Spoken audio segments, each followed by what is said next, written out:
పూర్వం బ్రాహ్మణుడైన కుచేలుడు అనే కృష్ణుని బాల్యమిత్రుడు ఉండేవాడు. ఇద్దరూ సందీపని ఆశ్రమంలో కలిసి విద్యాభ్యాసం చేసేవారు.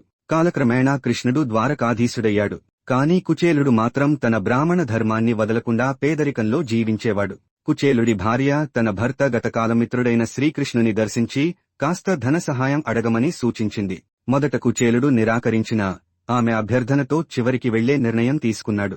కుచేలుడు ద్వారకా నగరానికి బయలుదేరుతుండగా అతని భార్య ఒక చిన్న అటుకుల మూట ఇస్తుంది. ప్రేమతో, అపారమైన ఆశతో కుచేలుడు ద్వారకా చేరుకున్నాడు. అరణ్యవాసపు వేషంలో మెల్లగా నడుస్తూ రాజమహాల్ని చేరాడు.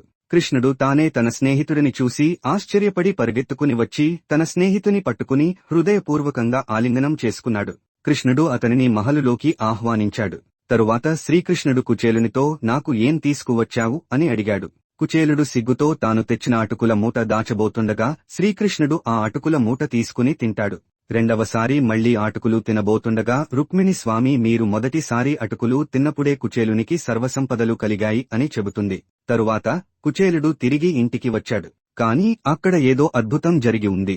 అతని చిన్న మట్టి గుడిసె స్థానంలో వైభవమైన భవనం ఉంది. అతని భార్య రత్నాల మాలలతో కనిపిస్తుంది. కుచేలుడు అర్థం చేసుకున్నాడు, కృష్ణుడు తన ప్రేమకి ప్రతిగా అపారమైన ధనాన్ని ఇచ్చాడని. కాని అతడు ఆ ధనాన్ని గర్వంతో కాకుండా ధర్మపథంలోనే ఉపయోగించాడు.